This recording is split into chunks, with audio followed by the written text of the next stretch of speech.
So, Victor, have you ever had some uninvited guest on your vacation?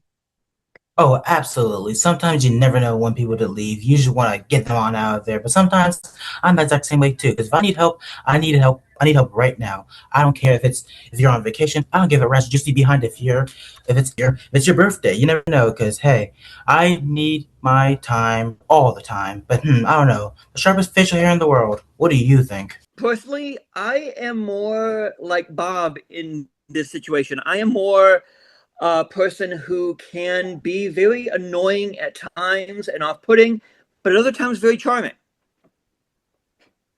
Okay. We love to hear it. We love to hear it. Let's see who's the Bob of this episode by the end of the podcast. Lego. So what? What if the show gets canceled and you guys never get to do movies or anything like that?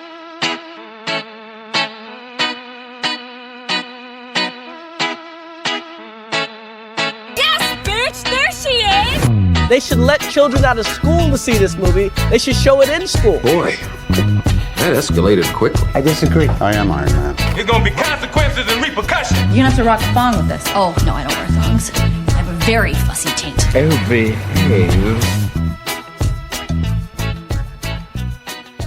Welcome back to Not Ready for Popcorn Players, the number one podcast for fingernail sensitivity in the galaxy. My name is Johnny Watson. And I'm Victor Higgins. And after this, I may have to check where I left the bombs. But it is great to be here.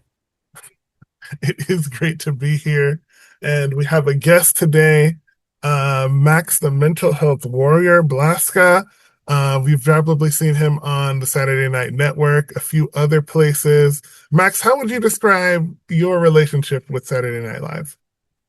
I have been a fan ever since I was a kid. I've been watching it live since 1988. Oh. I have to say during the 90s, late 90s, early 2000s, I wasn't as big into it because I was a huge Star Trek nerd and local TV's Next Generation Deep Space Nine and Voyager was on opposite Star Trek, opposite SNL. But I've been a constant watcher, I want to say, since the early, I want to say maybe like 2002, 2003. Okay. Yeah, yes, and this is a very interesting one because I know originally you wanted to do another movie that I won't mention because we're definitely going to do it and we're definitely going to have you back for it. But of course, like then afterwards, you said, "Oh, hey, What About Bob is actually really special to me." So why don't you tell the folks why it's so special and why you want to talk about it with us? Yeah, you said, what about Bob? Yeah. What about Bob? I saw this movie in the theaters when it came out some 35 years ago. I know I am showing my age. But like I love Bill Murray. Watched Ghostbusters and Scrooge before that and Ghostbusters 2. And I have struggled with severe anxiety and depression ever since I was 10. And I was diagnosed with obsessive compulsive disorder when I was 14 in 91. So I was diagnosed shortly before this movie came out. And seeing Bill Murray play someone like me, more exaggerated, it never was that bad, but it made me able to accept myself for who I was, particularly at high school, which being in high school is not an easy time. Throw in diagnosed mental illness and it just gets worse. And this movie is one I watch like every decade, every 5 years to a decade. Wow. I never thought this would be very inspirational, but I guess when you look at it from that perspective. Yeah, I could definitely see from Max's perspective why this movie is inspirational. And, in a way, kind of from mine, too. So, yeah, very interesting movie that I'm actually glad that we're going to talk about it here. And, of course, this is usually the part where we talk about our SNL lead, but since we already did Bill Murray, I will just throw it straight over to you, Max. Any favorite Bill Murray? I think we should say that this is because, well, it's interesting. We have covered 3 Bill Murray movies. His first one, and then I think exactly 10 years from now, from when this movie comes out, is Osmosis Jones, 2001. At this point, it was interesting because he was really had like an established movie star at this point. We had gone through several years of the 80s. Of course, I think this was after Groundhog's Day, right? No, I was between Scrooge and Groundhog's Day. Oh, Scrooge, okay. I think came out in 88. and then Ghostbusters 2 came out in 89, and this was between Ghostbusters 2 and Groundhog Day. I think Groundhog Day either came out in 92 or 93. Right. Okay. But yeah, he was like super established at this point. This was one in a long string of movies that would definitely turn some heads and yeah, get into like theaters and stuff like that. So yeah, before we go into our cast, I was saying, any favorite Bill Murray SNL moments from you, Max? I loved his Oscar picks. Yes. On Update, and Nick Waters, Nick Cold, all his lounge singer ones I love, particularly when he brought him back for the 40th and the other anniversary specials. Yeah, and just so you know, Max, you had more to say about Bill Murray's time on SNL than Johnny did, so give yourself a gold star for that. I have a little bit more now. I have seen Script in Development. Yeah, now you have. No, I have. Yes. Okay. I just love teasing Johnny at this point, you know. Yes. I'm not as deeply into the older ones, but I'm getting better. Okay. Well, I mean, I like again. I'm going to be 50 next year, and when I was a kid on Nick at Night, they cut the old SNL syndicated in like half-hour increments. So I watched all the episodes from like 75 to 80, and like I had the biggest crush on Gilda Radner, and it broke my heart. It broke my heart when she passed. I actually wrote a song about it when I was in, I think, like maybe like 5th grade. Wow. Okay, that's very fascinating. But yeah, just to answer the question. So yeah, you was right. After like, what about Bob? Groundhog Day came next. So yeah, he was right. Okay. Yeah, and a few years before that was Scrooge. Or before What About Bob? Scrooge. Yes. Well, movies we'll definitely get into down the line. But let's start to talk about this cast. Obviously, Bill Murray is the lead as Bob Wiley. Richard Dreyfuss, I think I'd heard a lot about him, but I don't think I knew too much about his career. Have you seen Jaws? Yep. I haven't seen Jaws is the problem, I think. Oh, yeah, and wow. he won an Oscar for The Goodbye Girl, and I want to say 76 or 77, which I have never seen that movie either. Yeah, I have to say I don't think I've seen a lot of Richard Dreyfuss's films. Right. I know that he played like the bad guy in the first R.E.D. movie with Bruce Willis and John Malkovich, but other than that, I'm not that familiar with his work. Interesting. You also have Julie Haggerty, who I saw was a part of the Airplane original and the sequel. Are you familiar with the Airplane movies? Really? Oh, yeah. Tell us about it, Max. Tell us about Airplane. She played the love interest. And yeah, I mean, Airplane is just one of those movies that just has like so many great lines.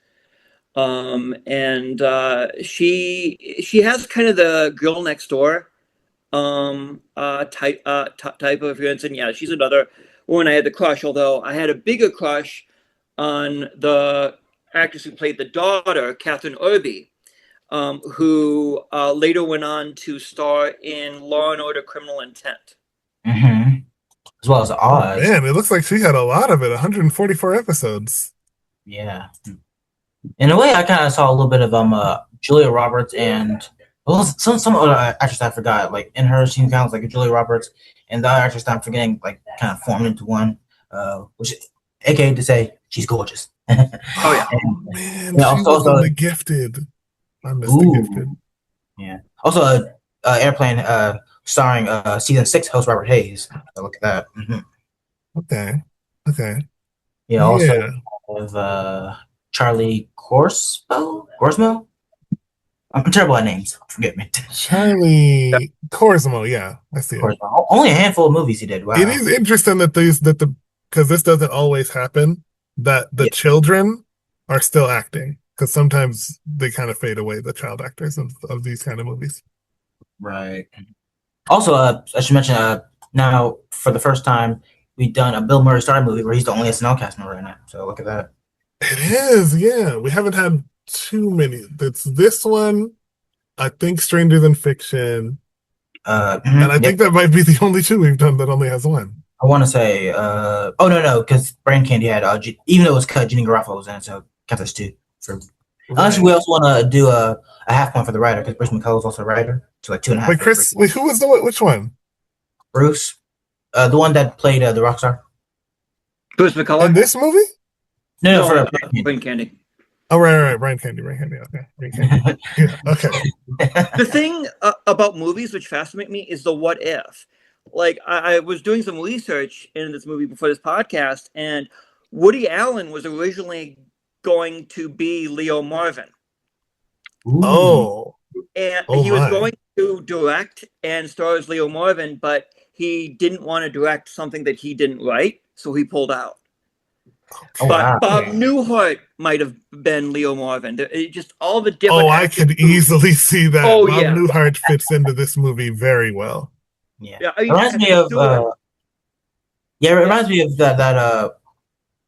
Who Framed Roger Rabbit? I heard that Chevy Chase and Eddie Murphy were in consideration for that part. That would have been sick. That was the main. Oh, yeah. Main there, which would have been very interesting. It's a shame because that means we could have done that movie, but alas, we can't. Right. Also, some other people are Fran Brill, Tom Arridge. Forgive me because I screw up these names all the time. Susan Willis, Roger Brown, Doris Bellack, Marcelo Lowry, Reg E. Caffey, A.D. Totoro, Linda Mullins, and Joan London as herself from the Good Morning America crew. Which is very. Not know Reggie Cathy was the director. I'd seen him in a few things, including Luke Cage.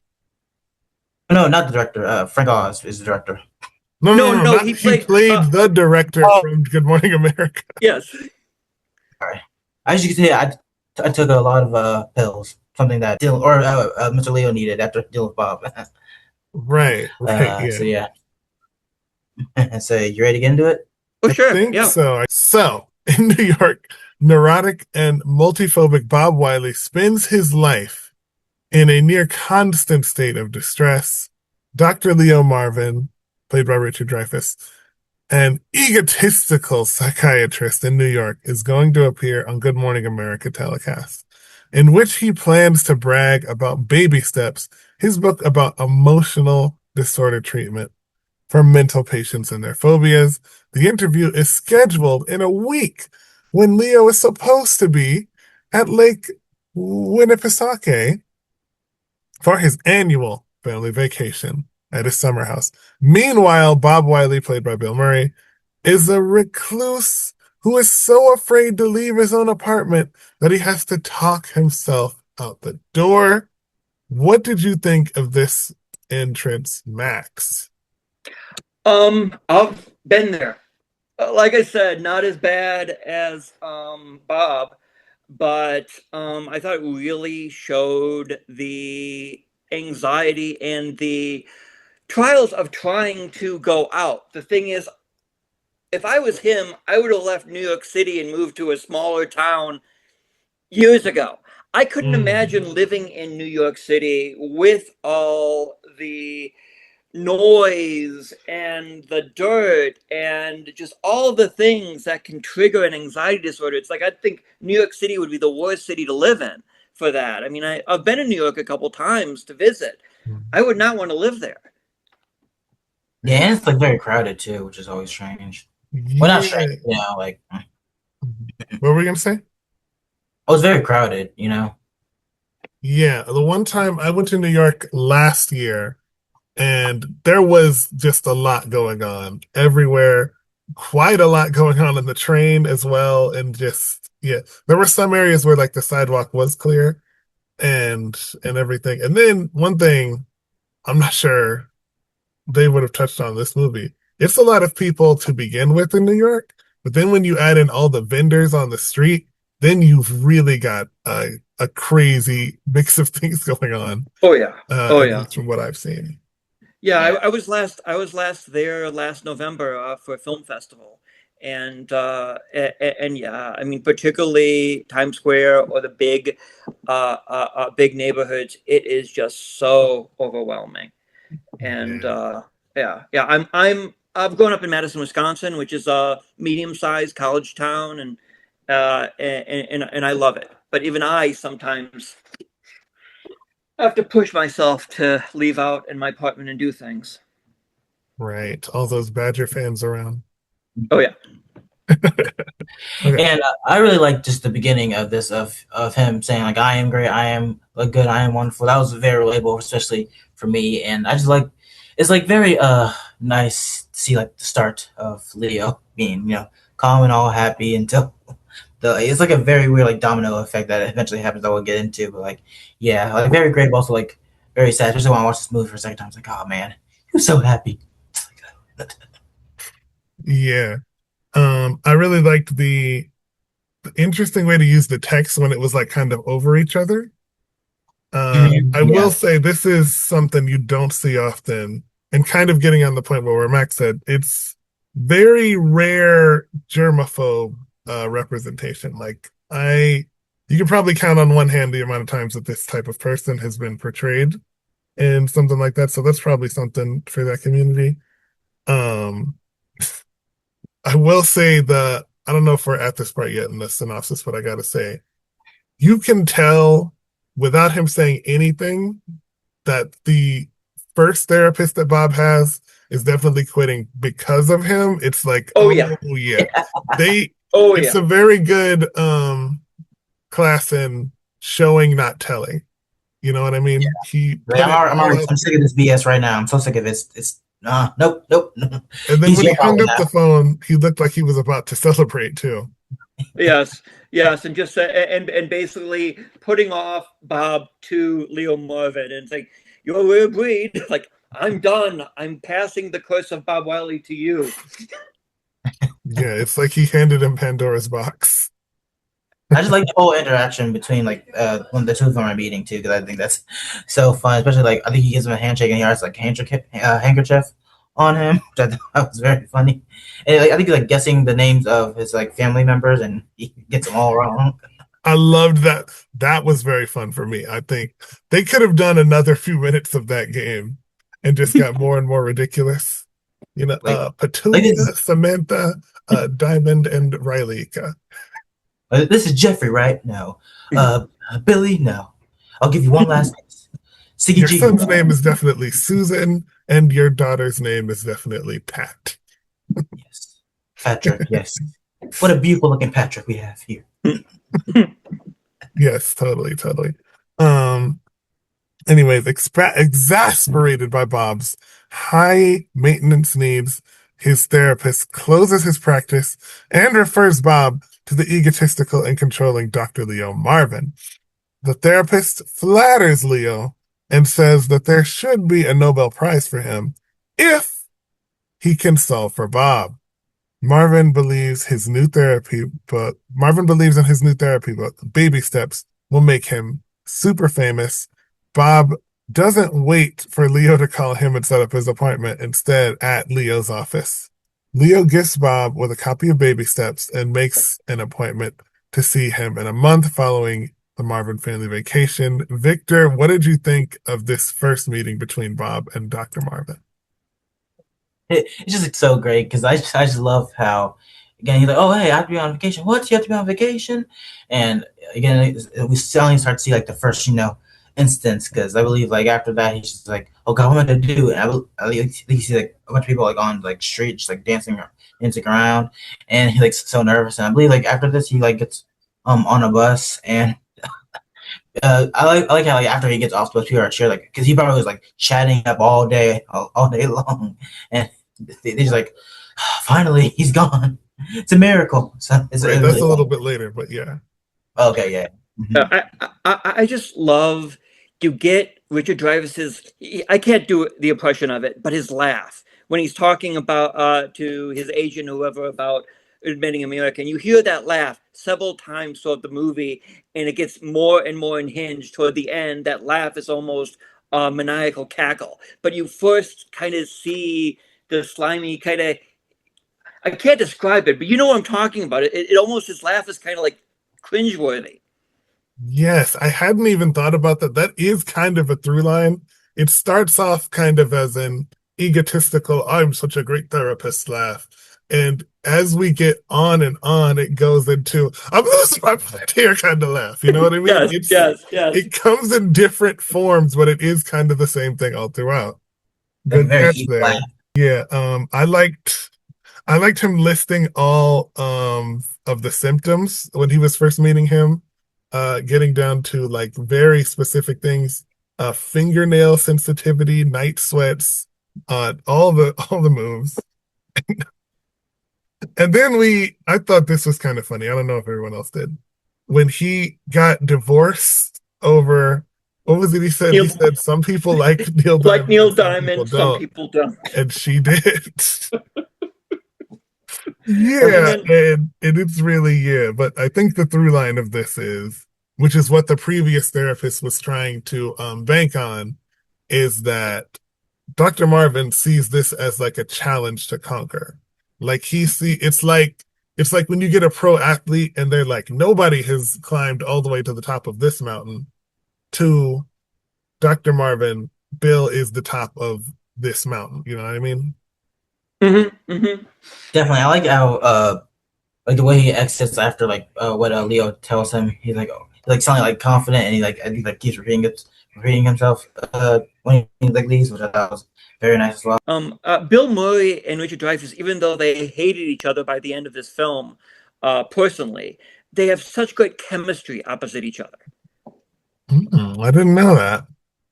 Well, what's the Yeah. scoop on that? Well, allegedly, Bill Murray and Richard Dreyfuss got into a big fight, and he threw an ashtray at him. At Wait, Richard Bill Dreyfuss. Murray threw an ashtray at Richard Dreyfuss. At Richard Dreyfuss, and would go out of his way to antagonize him. Also, he wanted to get off a day early because he had to go somewhere, and he got in a fight with a production assistant and pushed her into the water. And yeah, it's Richard Dreyfuss said in like I think 2020 that he forgave Bill Murray for his on set antics, but yeah, they like feuded, and they never were in the same room together after filming What About Bob. I mean, it's a very interesting story. I did not know there was any drama in the production of this movie. Wow, okay. Yeah. If you allow me, Bill Murray said in an interview with Entertainment Weekly, everybody knows someone like the Bob guy. Richard Dreyfuss and I didn't get along in the movie particularly well, but it worked for the movie. I mean, I drove him nuts, and he encouraged me to drive him nuts. And Richard Dreyfuss said, "How about it? Funny movie, terribly unpleasant experience. We didn't get along at all, but I've got to give it to him. I don't like him, but he makes me laugh even now. I'm also jealous that he's a better golfer than I am. It's a funny movie, but no one ever comes up with you and says, I identify with the patient." Yeah, so basically, it is like very interesting. I mean, you could make a film about the making of this movie. It's so interesting. Wow. Well, I hope there is a film about the making of this movie now knowing that. I just didn't know there was such a juicy drama angle to this. Yeah. I have seen like I think one YouTube video that is about. Oh, that's interesting. Okay. Fascinating. Okay. Well, let's keep going a little. I saw Bill Murray too. We tend to keep, well, not keep like I feel I've seen so many different stories of like him, like kind of being not a great person. So I'm not surprised this is the same case for. Right. Interesting. So next we have Leo finds Bob extremely annoying when Leo accompanies his wife Faye, his daughter Anna, and his son Sigmund, aka Siggy, to a peaceful New Hampshire lakeside cottage for a month-long vacation. Leo thinks he's been freed from Bob.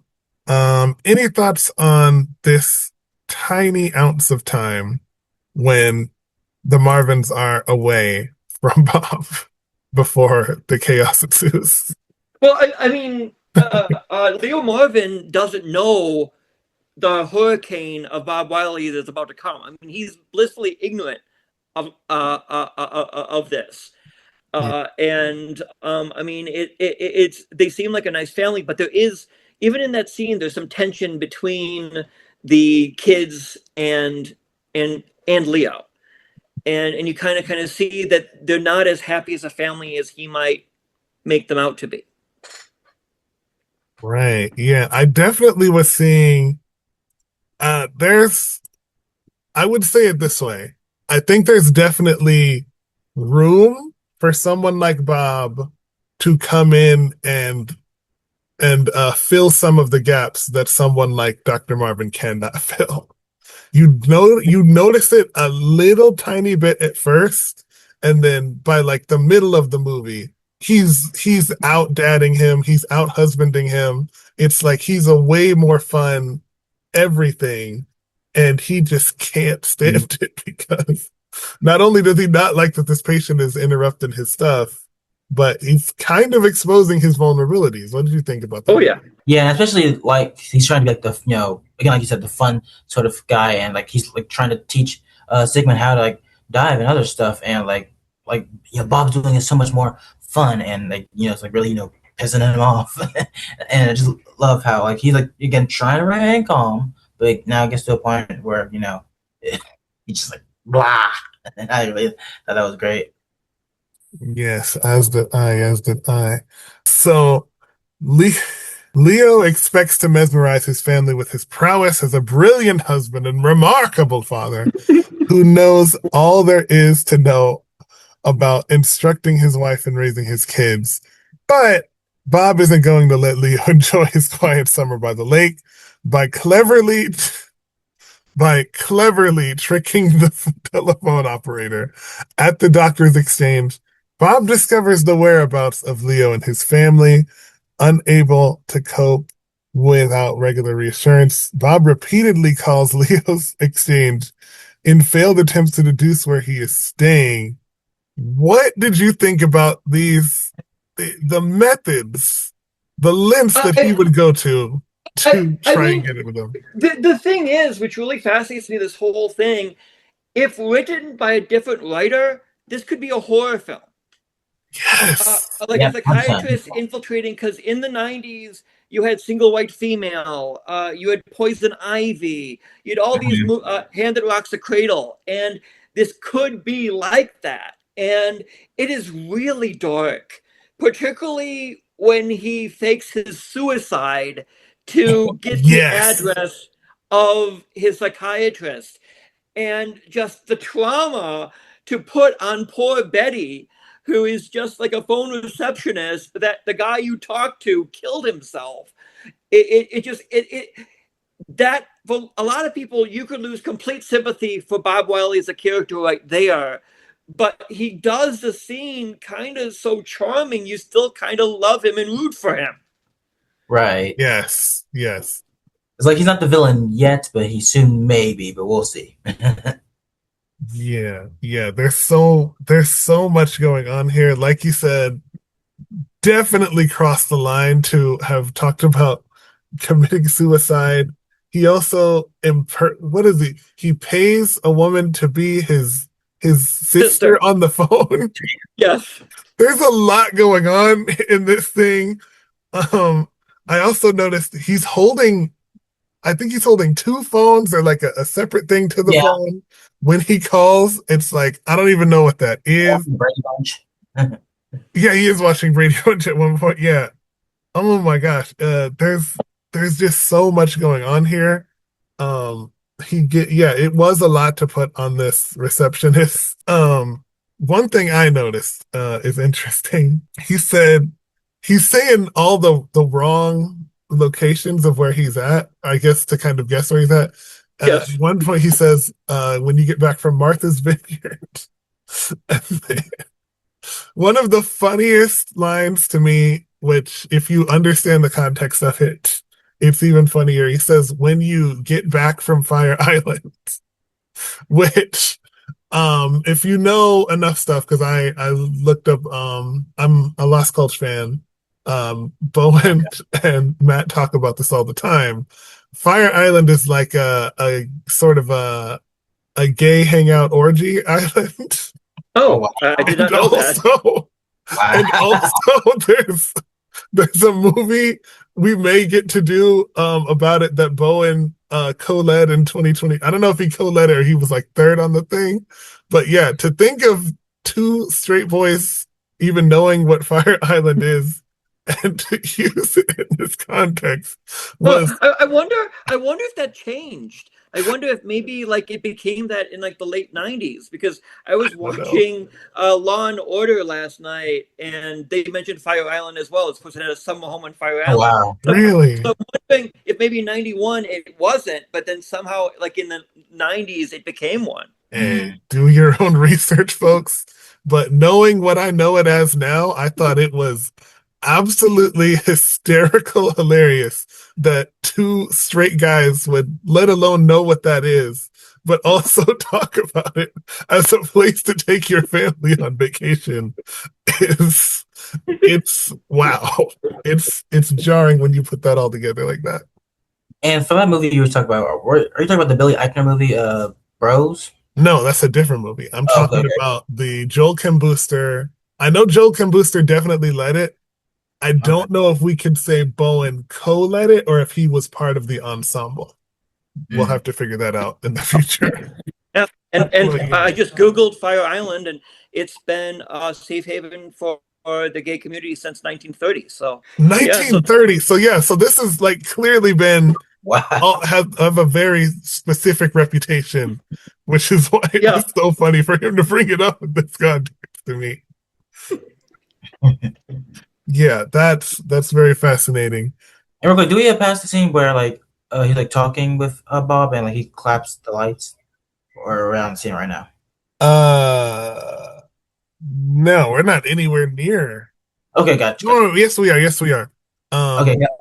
Yeah, the part where he hears about his fake suicide on the phone. What do you think of that?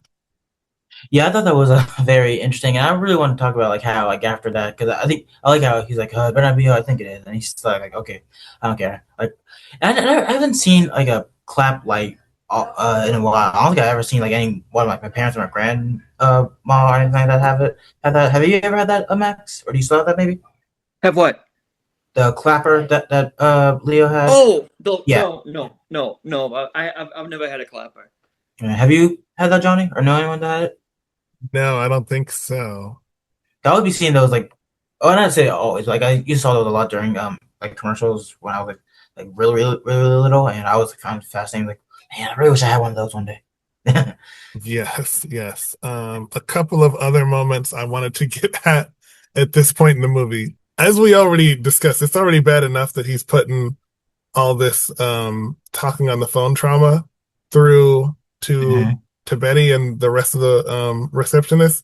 But when he comes up there under false pretenses, that's another level of crossing the line. And then I also thought it was funny when they were trying to spell out the lake. Yeah.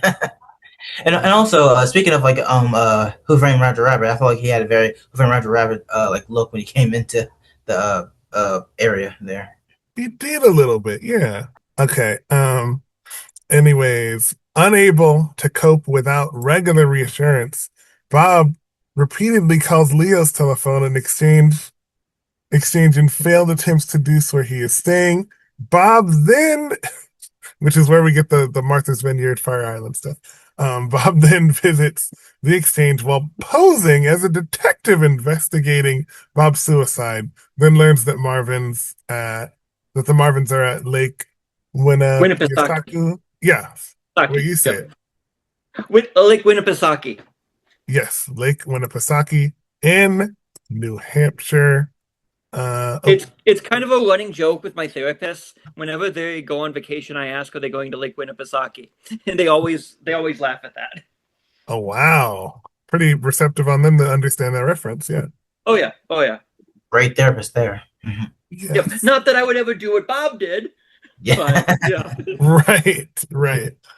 We kind of mostly discussed this first, so we'll move next to it. Despite Before I just want to say, I like he like constantly calling him, and he's like, wait, he's like, oh, already, like, and like he's like constantly calling him, and he's like, are you hearing your voice? Because like imagine just like you're just minding your own business, someone just screams your name over and over again, like, what?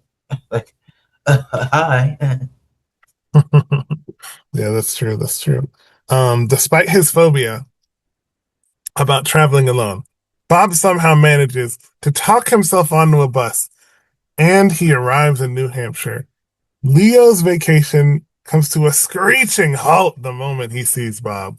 With his witty personality and good sense of humor, Bob quickly becomes an annoyance to Leo.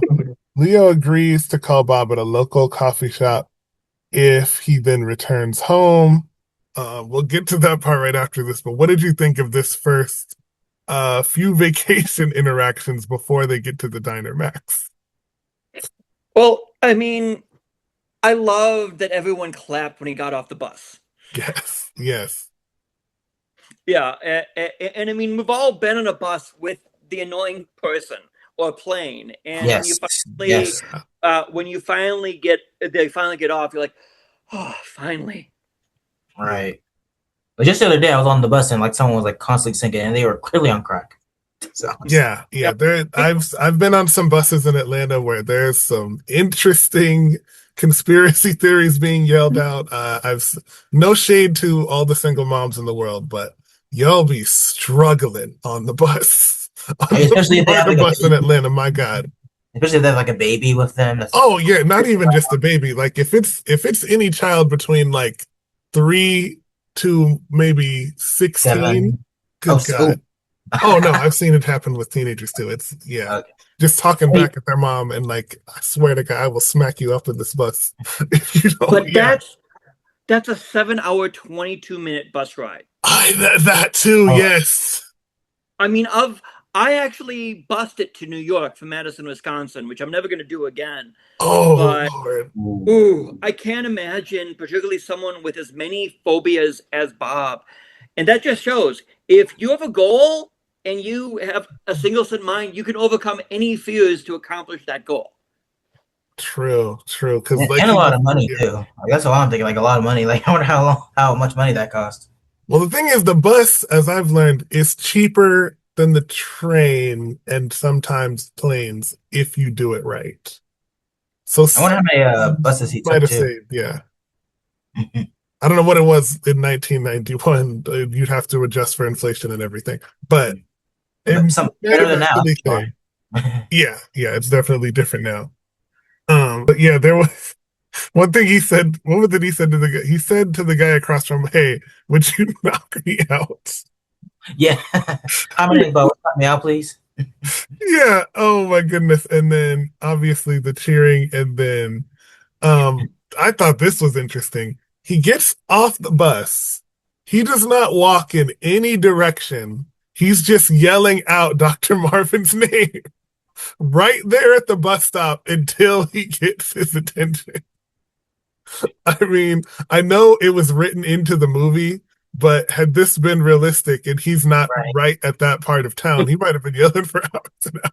I just see like a bunch of like teenagers, I think, like kind of giggling at him from like one angle, which I thought was very realistic. Yeah. What'd you think, I Matt? think that was crazy.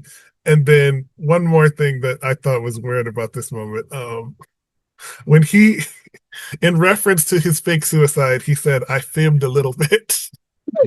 Like, oh, this is way more than a little bit, dog. This is my goodness. This is one of the wow. Yeah, like a little is a little bit much. But what do you think, Max? Oh yeah. Oh yeah. I mean, yeah. It's just. I mean, that was like the mother of all whoppers. Yes, by a long shot. My gosh. Let's see here. Also, I want to say the long bus ride reminded me of Stranger Than Fiction because there was that scene. Oh yeah, a lot of this movie did remind me of Stranger Than Fiction. The bus rides, the monotony of kind of being a regular New York person. Yeah. All of it. Yeah. Anyways, we get to this coffee shop that he was supposed to call him at. Out of spite, this introduces two of my favorite characters in the movie. Yes.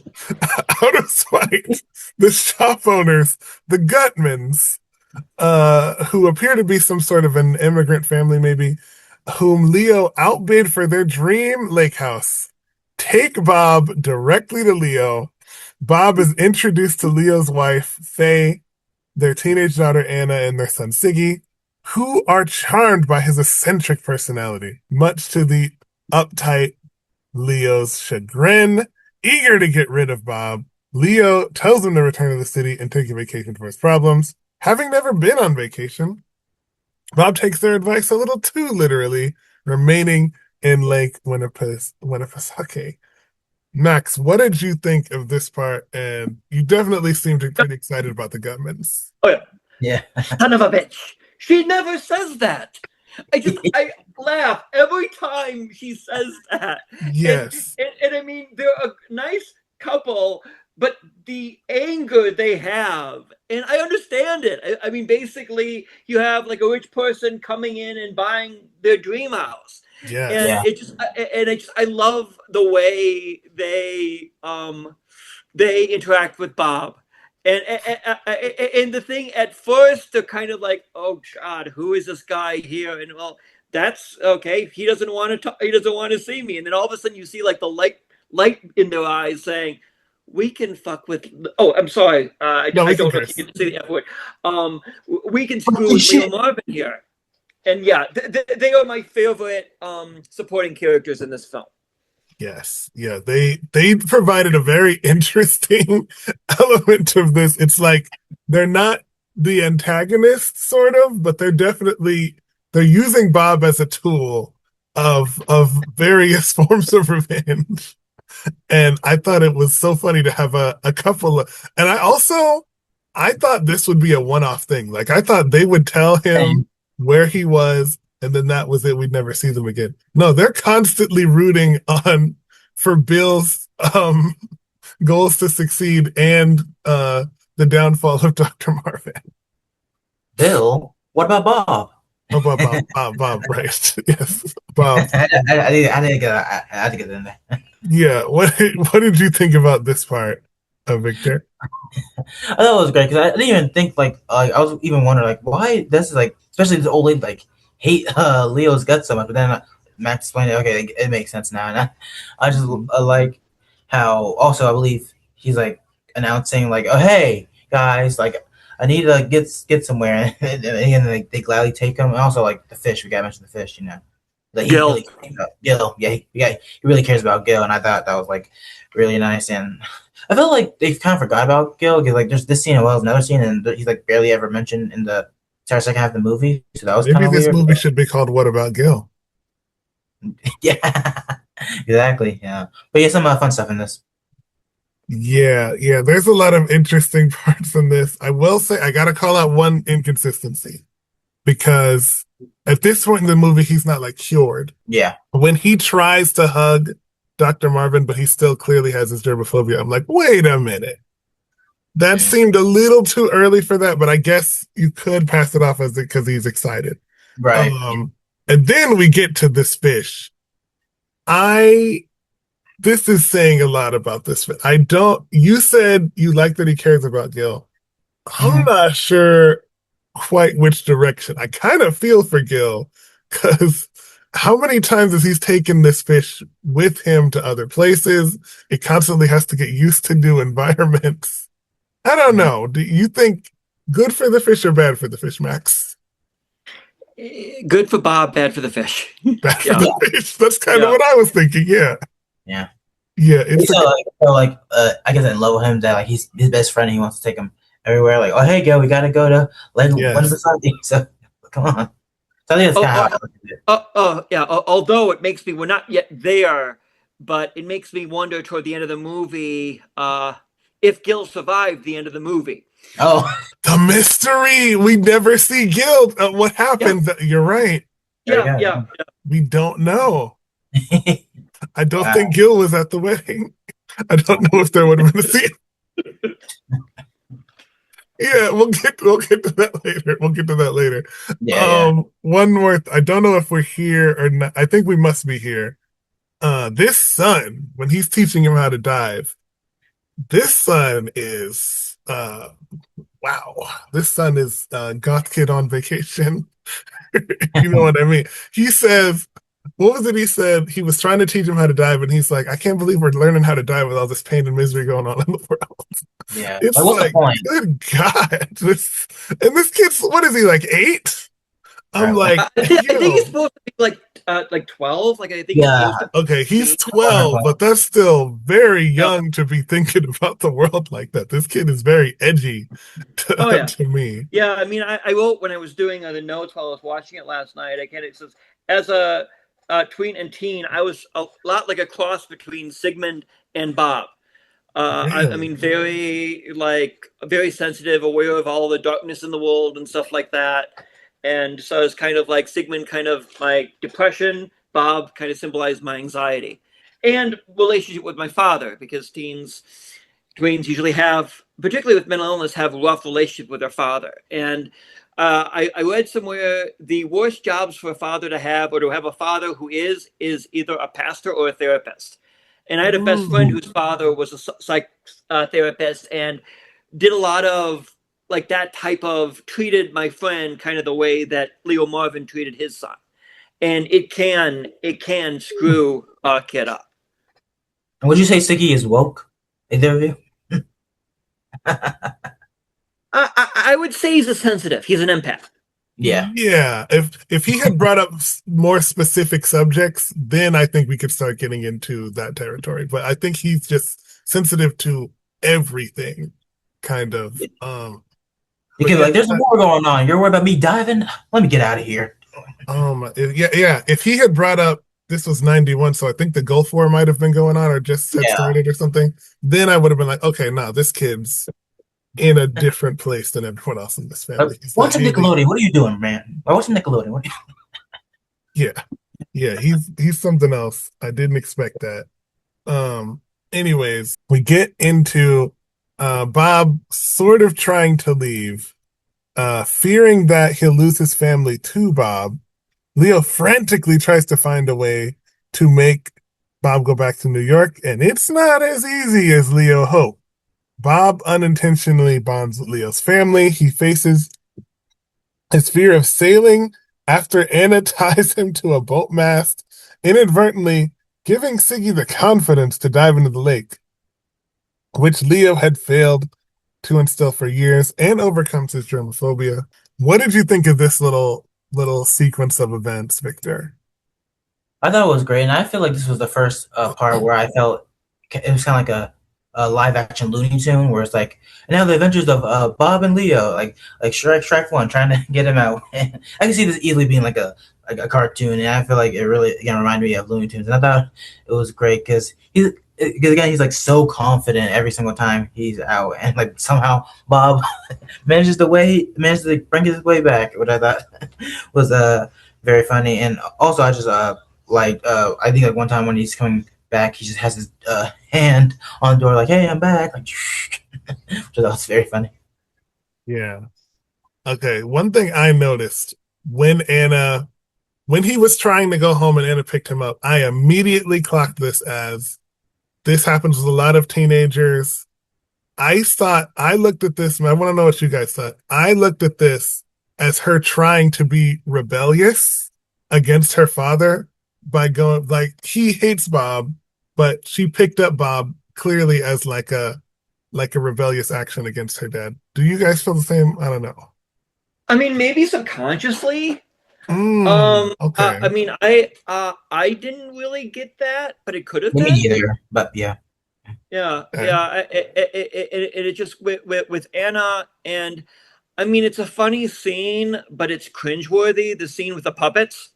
Oh yeah, that was, oh Jesus, I mean, that was a lot. Like, yeah, Anna's probably like, let's say like 17. I mean, she had a license, and to like treat her like a child. Like, I know you won't talk to me, but you'll talk to me. I was just like, yeah. I mean, that was just very cringe. That was. To answer your question, Johnny, I think I kind of agree with Max. I didn't really think that. I think just like she like really likes Bob, and like I guess she doesn't realize or doesn't even care that Leo doesn't care or doesn't like Bob. So she's like wants to help out because again she likes Bob, and again how they tied Bob on the sale. I thought was very funny. And also like the puppets. Do they just like randomly have that anytime they go into like an argument? Did you have that in pocket any single time? Like I was wondering that when that scene was happening, but it seemed like it was kind of like a cute thing that they were doing when the kids were like little, but like now. Come on, Dad. We do not have to keep on doing this. We just have a conversation. I'm 16, 17, 18. Like you could talk to me. Yeah, I agree. That It's not Mr. Rogers' Neighborhood. Like we don't need this. right. I have to agree with Max. That puppet scene was a lot. It's also was crazy. I thought he would just have the puppet. The fact that she also has to keep this puppet is really bad. And then we all know how teenagers are. If any of our parents pulled that out on us in public, like in front of other teenagers, that's like the end of the world. Like this is so bad if they've ever had to do this like at the mall or like in front of the school or something. Yeah, if this was made today, just go viral on someone's. Oh, it would be horrible. She could never leave the house again. It'd be so bad. And yeah, it's very cringy for her father to make her have to participate in this. You know what I mean? Still have to. That's the thing. I'm thinking. She's still doing this. That's what's driving me here. Yeah, it's pretty bad. It's pretty bad.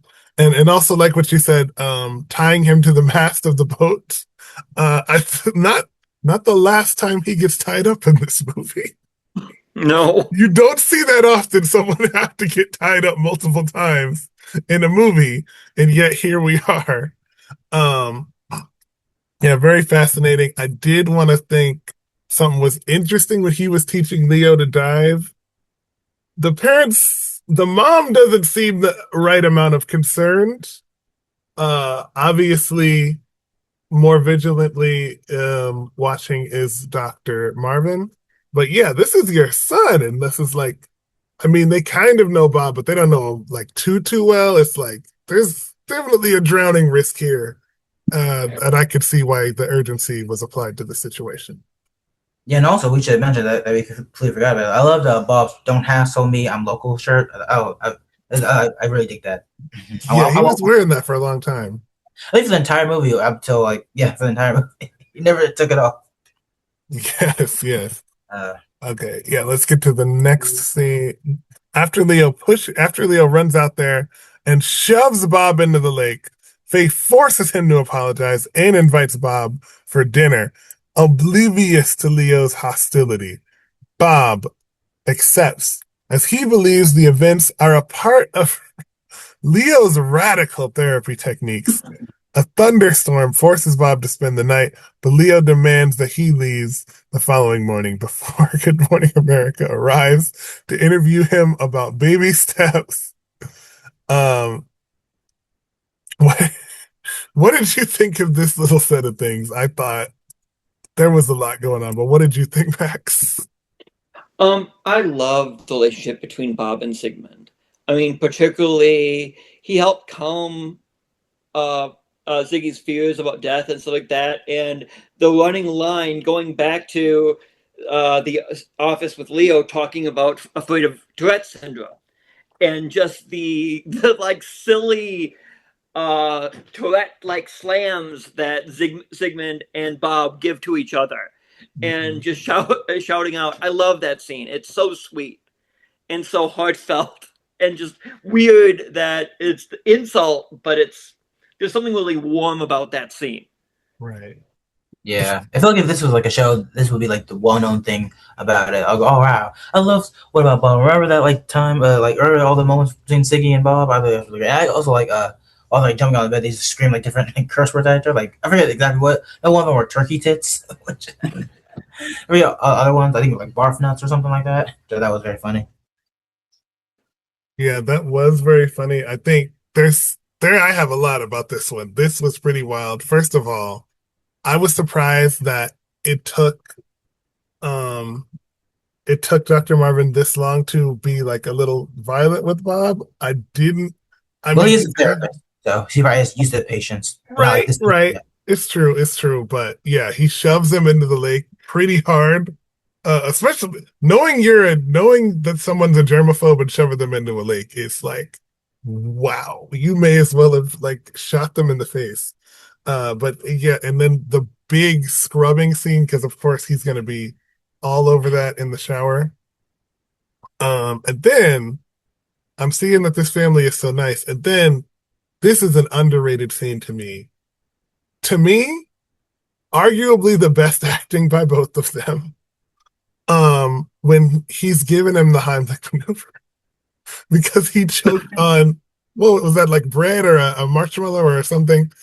I don't know what it was. I thought it was a piece of chicken. It might have been a piece of chicken. Yeah.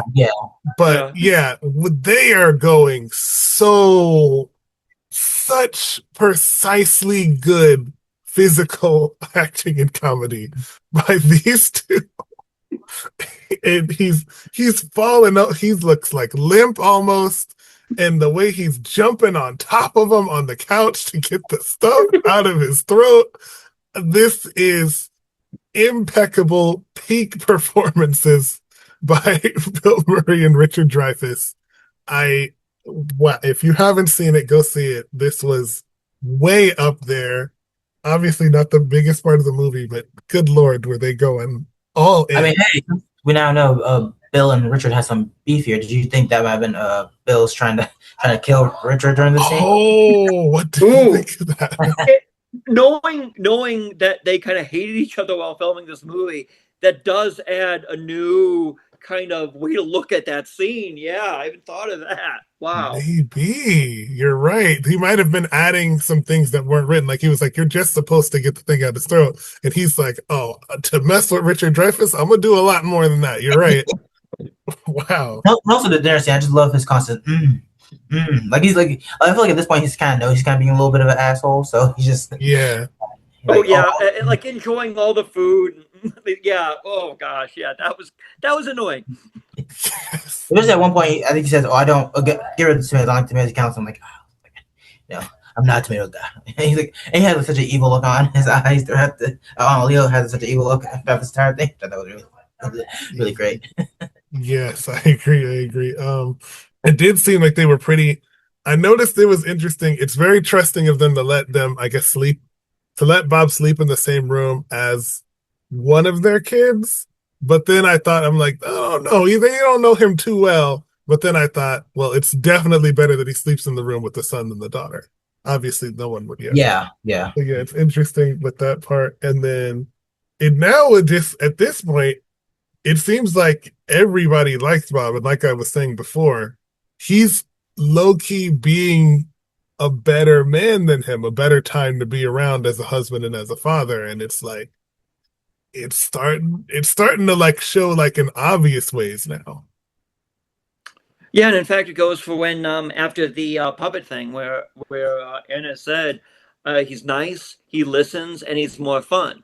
Yeah, and Richard Dreyfuss is talking to his wife. I mean, he like says, and it kind of is almost at this point. It kind of like thinking, are they right? I mean, maybe I am not the person I want to be, and it would be interesting if what happened the next day with Good Morning America didn't happen, if maybe he would have learned something from Bob and he wouldn't have been as crazy as he became. Right. We're about to get to that part. You could have said from his perspective, he's like under so much stress and this is not helping at all. No, does not get to the place he's supposed to get. And then, as we were just discussing, the TV crew arrives. One last thing. I thought it was funny him trying so hard to wake Bob up and nothing working until the alarm clock rang. Like Bob, that was fun. Cock-a-doodle-doo. Yeah, I thought that was I thought that was a very fun addition to it. I think it was like the first instance of him officially no, Rob, you need to get the fuck out of my house right now. So it's just being calm, like, no, you need to get out right now. I'm not tired of your bullshit. Get out of here. Yes, I agree. But speaking of timely things happening, the TV crew has arrived early, and despite Leo's reluctance, features Bob in the interview as an example of his book's success. Leo humiliates himself during the interview by giving stilted and nervous responses, while Bob speaks highly of the Marvins and the book, unwittingly stealing the spotlight Max, what did you think of this interview, and what really bursted Bob into infamy? Oh yeah, I mean, baby steps doesn't work as quickly with Boob here. Oh, I did not mean Boob. I mean that just it just from the beginning of the interview, you could tell he doesn't want to be there, and the stilted questions, and I don't know why, but every time, like he calls Bob Boob, and then tries to correct it, and just piles it on. That just makes me laugh, and I mean, it's just Bob is just like praising. I mean, of course, let's see, Albert Schweitzer, Mother Teresa of Calcutta, and Dr. Leo Marvin. And I mean, this should be his pinnacle of achievement, and it's his complete nightmare. It's hilarious. It is. What do you think, Victor?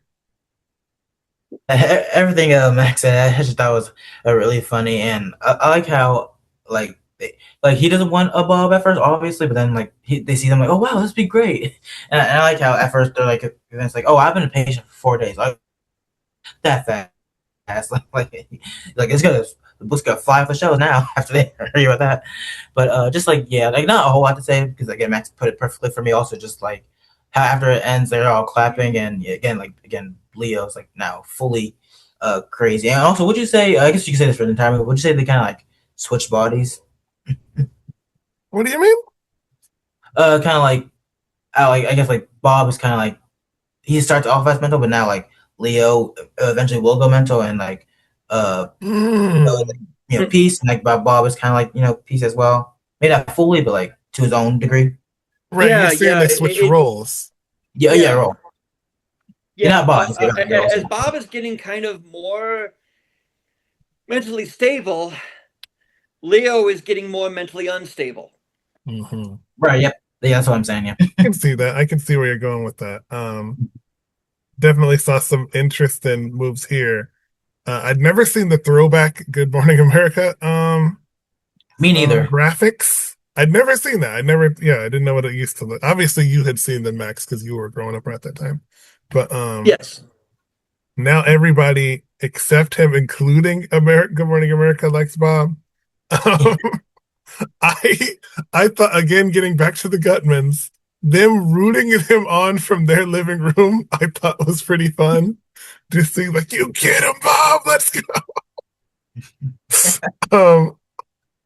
And then Dr. Marvin is, as Victor was alluding to, is clearly becoming very ticked off to the point where I'm noticing him right after the interview. He's like turning red. Like he's really getting like messed up about this, and it's like physically noticeable. My favorite outburst. You think he's gone? He's never gone. Stabs the door, opens it. Is this some radical new therapy? You see? I mean, I couldn't see anyone but Richard Dreyfuss in this role. I mean, he's just so manic at this. Yes, and I also liked. I noticed. And this was out. Okay, I noticed as I was reading. Oh, this is the point where I was.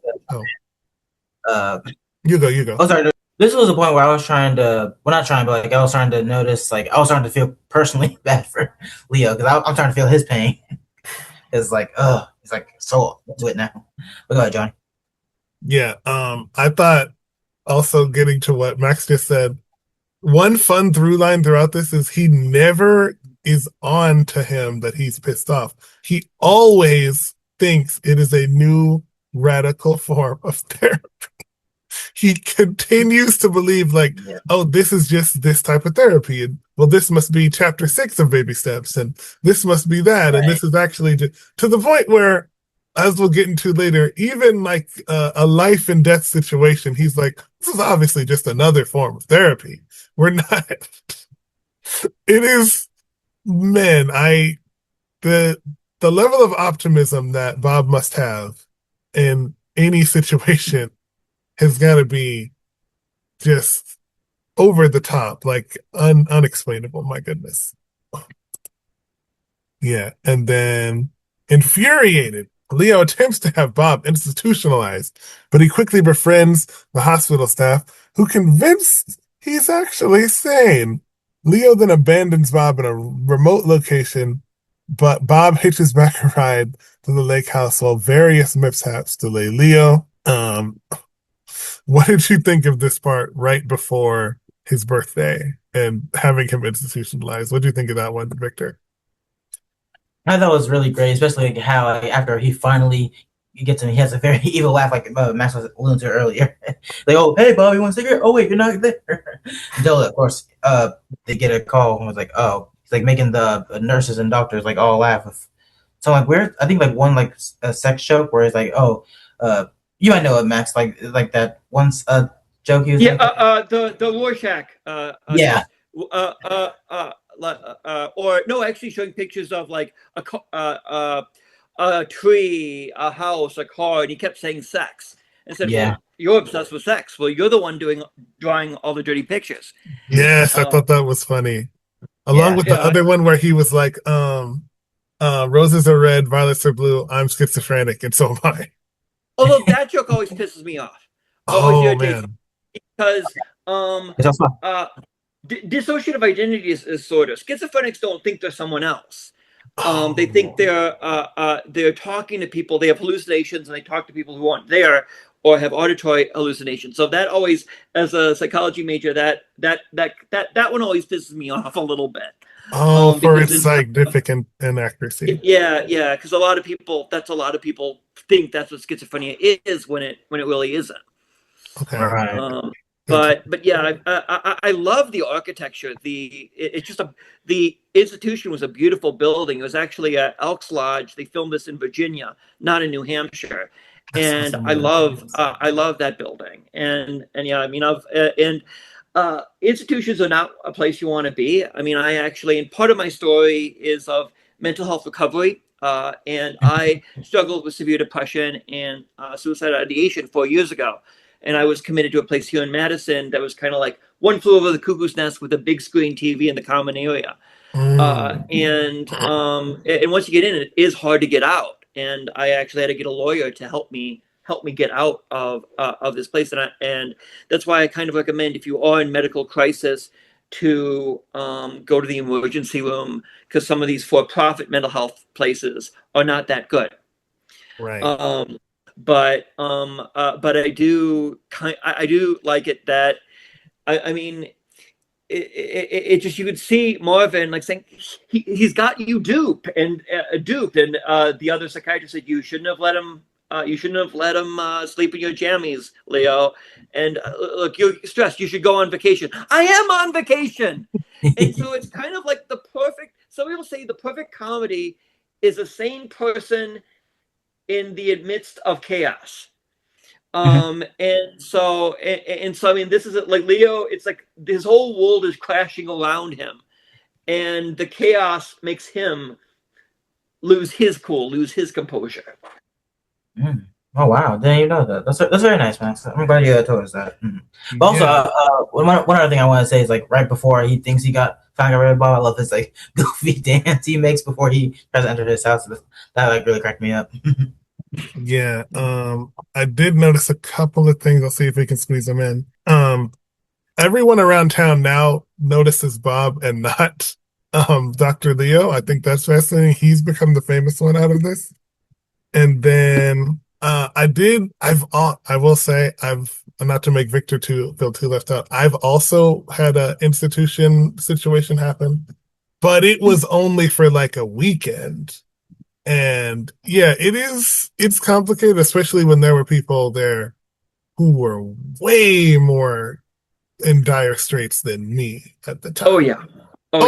Like you notice quite a few like drug addicts and people who had been in domestic violence situations. It's like, oh, I didn't even know I was doing that bad. It's really, it does put things into perspective. And I'd imagine it probably did a little bit for Bob as well, because of the way he's joking around with all the doctors and everyone. Yeah, I'll say this thing real quick and I'll get out. I actually have sort of experienced it as well, just a couple of months ago. As funny enough, it was like a day when I was doing the patron feedback show where I was in a mental health hospital just because like I guess I said something and they thought I was crazy. But thankfully they got me out right on time. If you go back to the patron feedback show, the one where I was sick with John and Victoria Franzo, that same day I came out of a mental health hospital. So the family trip was mental health hospital. So yeah, and that's the thing. We should not feel ashamed to get help when we need it. Yeah. And like that's my whole point of what I'm doing is that having a mental illness is just like having diabetes or like cancer or any condition. It's a mental health issue that you can manage with medication and therapy, and in my case, creativity. Perfect. So as we were saying, let me see. Yeah, is the right. A disheveled Leo. And this part is where things get.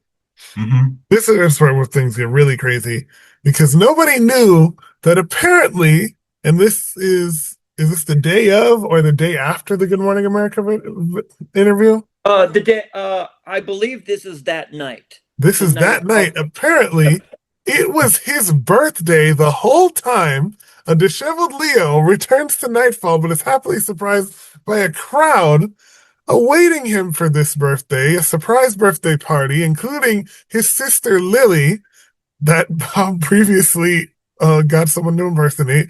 When Bob appears and puts his arms around Lily, Leo absolutely snaps and tackles him. Leo is sedated, and his family reluctantly asks Bob to leave due to Leo's seemingly irrational anger towards him. What did you think of this surprise to everyone, including the audience, birthday, Max? Oh, yeah. When I first saw it, in the theater, I thought, "Oh no!"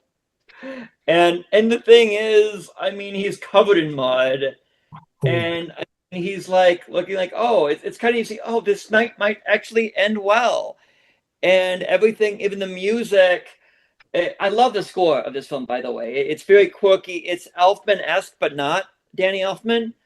And then all of a sudden he sees Bob and just pure rage. You get another physical. He jumps on Bob. Oh my goodness, does he ever? And this was another moment where I felt like so, like at least maybe not Lucius, just like cartoon overall. Just the way he like leaped over and the way the camera kind of like zoomed in on Bob before he officially attacked him was great. And also, we should mention that like I believe like he gets this like his car's not working and he ends up getting mud on him, so he has like mud all over it, and he's just like so delirious at this point. We're like, I'm home. Yeah, this was so crazy. I'm not sure we can put into words the level of jump that he did to tackle him. There was clearly a dummy or a stunt man used in this jump because he leaps like he's like flying through the air like he's E.T. or something, the way he leaped off the stairs to tackle this man. Like, good God. And then I'm so shocked that this was his birthday. I couldn't have seen this coming out of anywhere. This is one of the most unpredictable parts of the movie, in my opinion, that they would go from this to this, especially as Victor was saying, after what's been a horrible day. He had a flat tire. He got splashed by mud. I think he got a ticket as well. This is a really this has got to be one of his top 10 worst birthdays ever, if not the worst one. And then he gets the surprise. And yeah, I kind of thought it would be cool if Bob had put this whole thing together, but I guess not. It was his family's overall. And it's like, wow, I didn't expect this to happen. And then, well, that happens a little later, but let's get to the next part. Leo the family's trying to kick out Bob. Finally, after all this time, Leo finds himself stepping outside of the law to try to get Bob to stay away from his family. Leo goes berserk and makes plans to kill Bob. And then a manic Leo sneaks out and breaking and entering, steals a huge amount of explosives from the general store. Why were there explosives at the general store? Abducts Bob, straps him to the explosives, and abandons him in the woods. During the experience, Deming experienced death therapy, believing the explosives are a metaphor for his problems. Bob frees himself and of his restraints and fears. Victor, what did you think of this crazy, wild scene where everything starts to get off the rocker for Dr. Marvin? Leo finally snapped. He finally snapped, and I thought it was like so. Another just very goofy moment. Like I feel like another scene where I felt his pain. Where like I'm not, I'm definitely not also another person where I can't kill someone, but I can definitely understand. Like at this point, it's like, okay, you gotta die right now. I'm so tired of you. And I think at one point he like looks for a gun, and at one point he looks at a gun and says, "Oh, like no, this is too violent" or something. And then he grabs another one, and then he decides like I can't like do that. And of course he ties them up, as we'll get to a little bit later. And also another thing, I like how like Bob is like wandering around and he's like following him, like, "Oh hey, Dr. Leo," like, he's like, "No, it's time to die, baby." Yeah, it's kind of like this time I'm wondering, he hasn't eaten Gil yet. He's threatening to eat Gil. He is, yeah. Fatten Gil up and eat Gil. And one time he's like talking to, like pretending to talk to his family. Pass a little bit of the fish. First we'll eat Gil, then we'll eat Bob. No, that's going too far. Yes, I thought that was funny.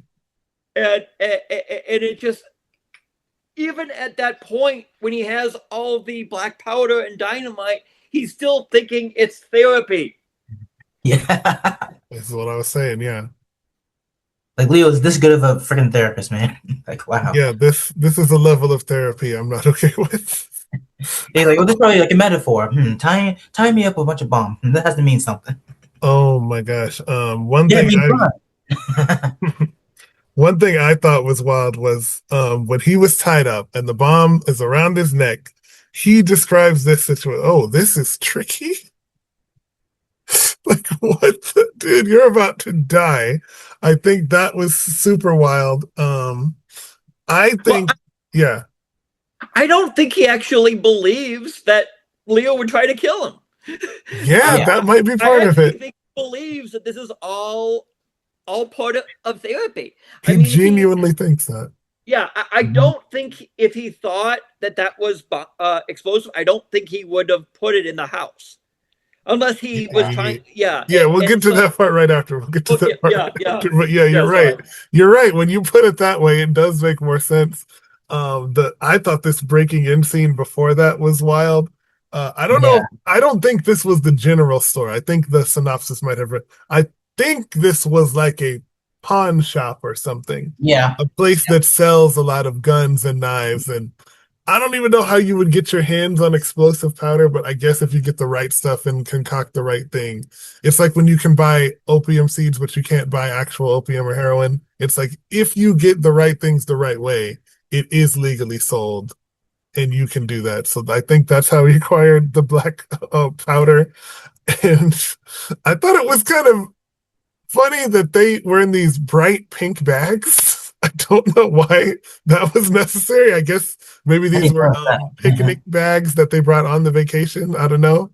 But yeah, it gets really wild at this point. Dr. Marvin is gone. He is broken.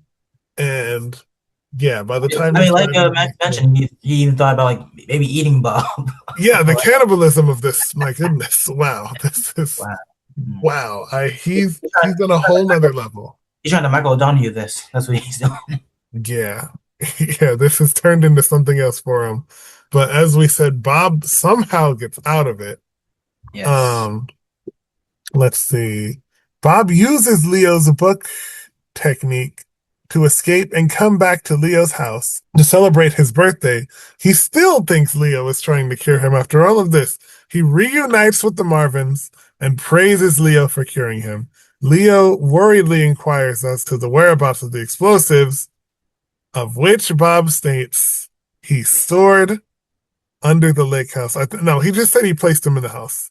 The house explodes, like violently, huge explosion, like blows the whole thing up, not like one room, it blows the entire thing up. To the to the observing Gutman's delight. Yes, on the Shocked. boat in the lake. Shocked. About damn time. Leo is rendered catatonic and has to be institutionalized himself. And wow, just absolutely. What did you think of this part, Max? I didn't think they would go this heavy. I mean, Victor, you said some of it is kind of like Looney Tunes. I mean, this was a complete Looney Tunes ending. Big time. And it just the Gutman's delightful glee at their dream house. They couldn't have it. Now he can't have it either. Yes. And it just I mean, seeing that Dr. Leo Marvin is completely gone, he's completely broken. It just, I mean, and Bob is kind of like, it did kind of help him. I mean, he became a better man from this experience. Yes, he did. What do you think of this part, Victor? This wow.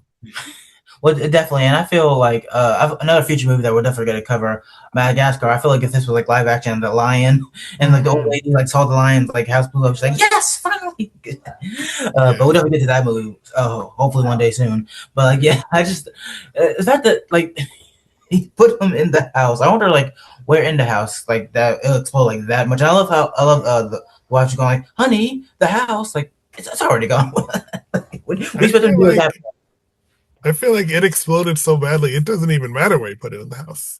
Yeah. No. But that leads to the question again, what about Gil? What about because when Bob left, he didn't have Gil in the bowl in the bag around his neck. So I'm thinking Gil blew up with the house. Yeah. And I have seen this movie probably maybe like a half a dozen to 10 times over the last 35 years. Right. And watching it this time was the first time I thought, what happened to Gil? What happened to Gil? I don't think a fish could survive that explosion. No. R.I.P. Yes, R.I.P. Gil. Most likely.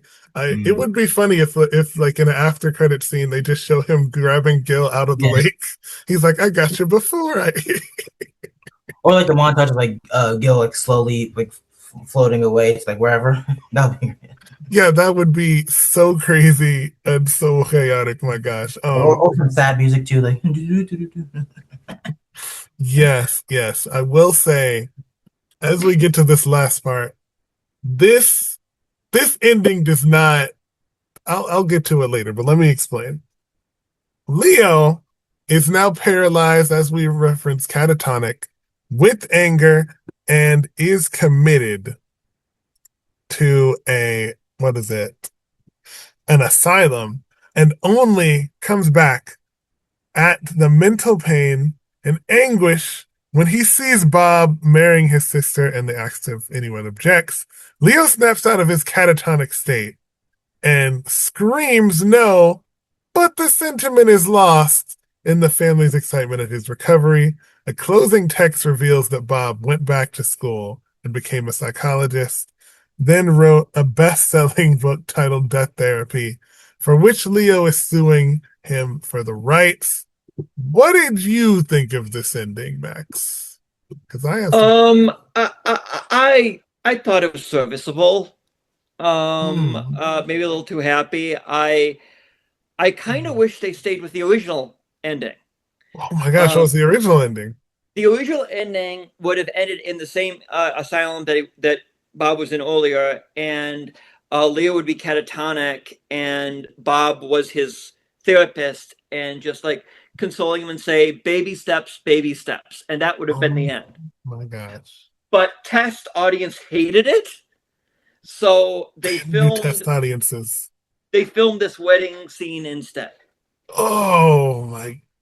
That would have made so much more sense of an ending to me. That would have felt way better. It would have been a full circle situation. This ending to me did not make any sense. It feels very thrown in. We've talked about this as an element in a few other episodes where people are like, well, you've got to have a love interest story. This did not need to be in here. I don't know why. It's the wedding. We also never get to see their relationship develop. On top of that, nothing about this ending feels like it makes sense. And now, knowing that that was supposed to be the real ending, I'm almost even more upset because that would have made so much more sense to me. Yes. What did you think about this, Victor? Yeah, I sort of agree with you. I kind of am with Max though. It's like a fine ending. It gets what it's trying to do. At first, I thought it was supposed to be like a prank, like trying to make Leo better by like having Bob and Leo's sister be married. I thought that was just a way of trying to get Leo back. But I guess like yeah, it's like a fine ending. It's not like anything crazy. I did like get some goofy laughs at him just going, no, like don't do this. I love like the ending graphic of I forget exactly what they said, like Bob now has like new book and Leo suing them. That was fun.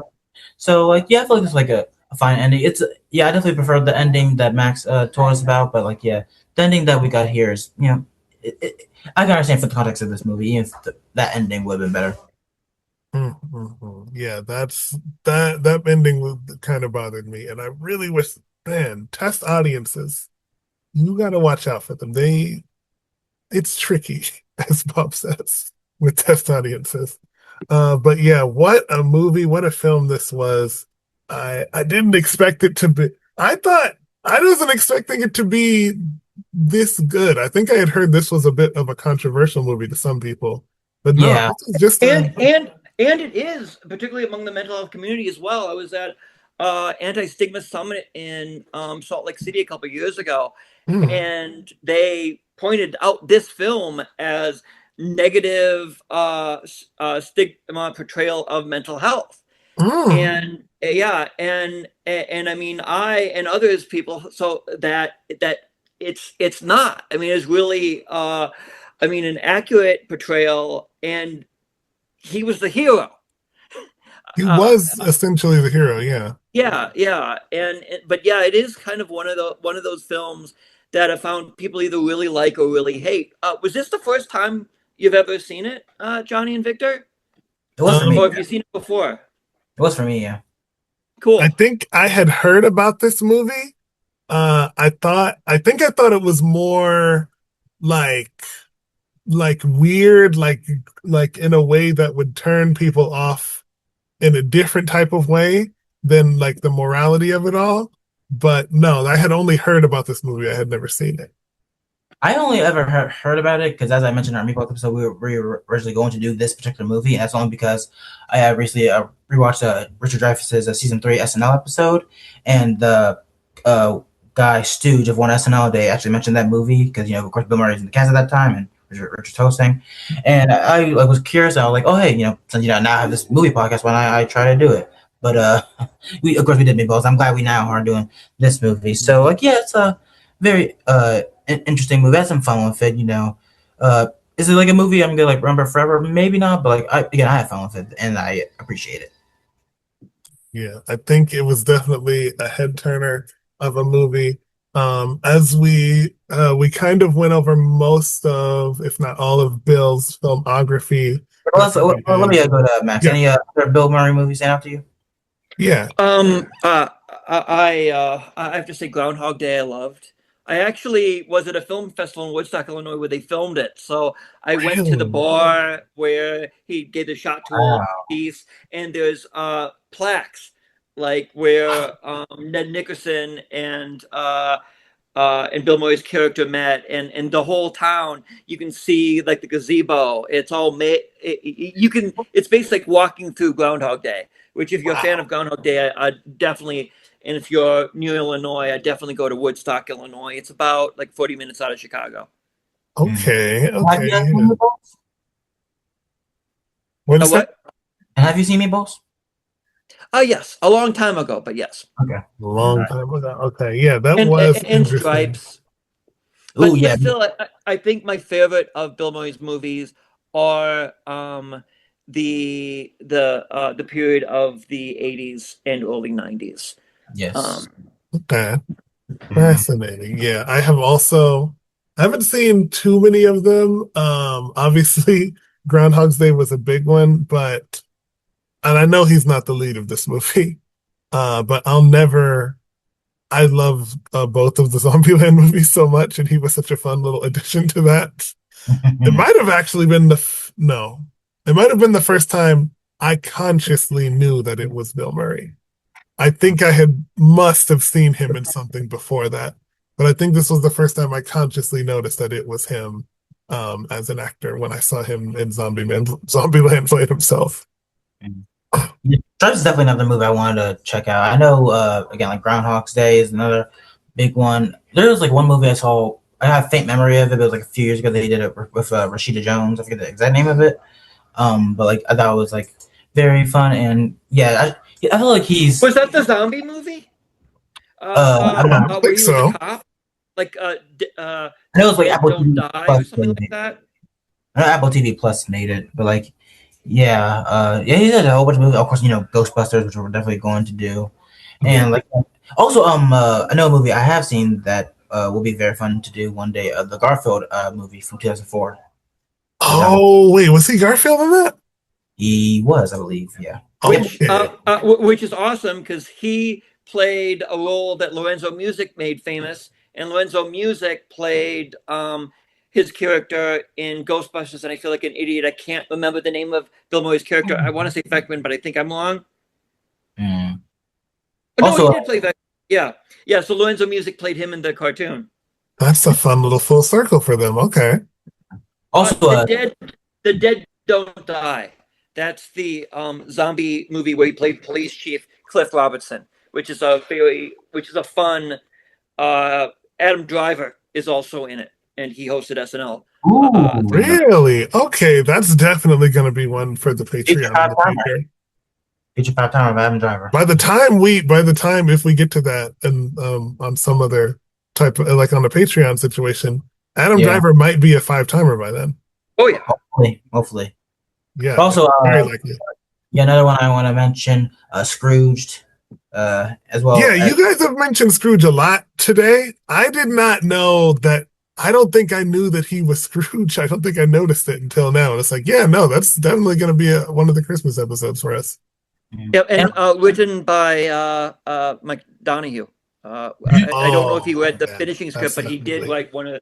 Yeah, he was credited as a writer on that script. Yeah, and also if we're gonna count Space Jam as a Bill Murray movie, I guess I'll say that one as well.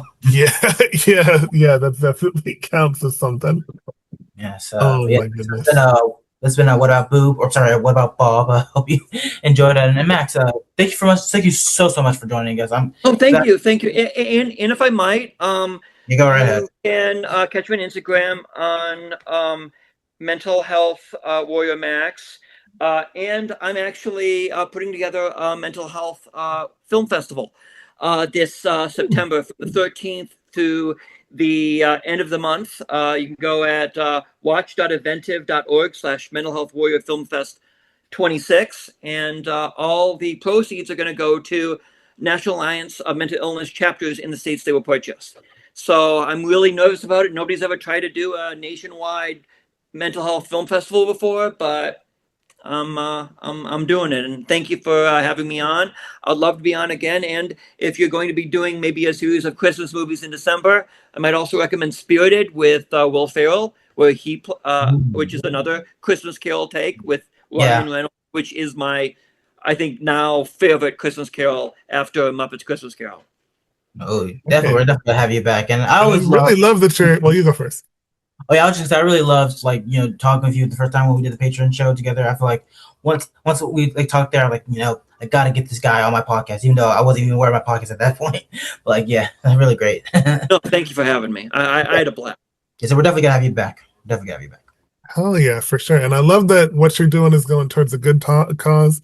I hope your film festival definitely reaches a lot of hearts and minds, because that kind of a thing could really help a lot of people who don't even know they need it yet. Oh yeah. Yeah, I think it's very inspirational that you're even doing it. So yeah, awesome stuff. Good. Victor, did you want to find and have a place where anyone could find you on the internet? Yes, if you Anywhere ever want else? to check out what I'm doing, check me out on Instagram at I'mAlive0623, chatting up the current season of Big Brother, which something very interesting happened for that show, which was a lot of fun. And also chatting Big Brother on my Twitter at I'mAlive419, and chatting Big Brother until SNL starts, which will be very, very soon. Still a lot more to go. So yeah, check me out there. Yes, by the time this episode comes out, we may have more casting news. But until then, you can follow me at Lego Sports Ball, also known as at Toxic Hoops Takes on TikTok for some fun and funny women's basketball content.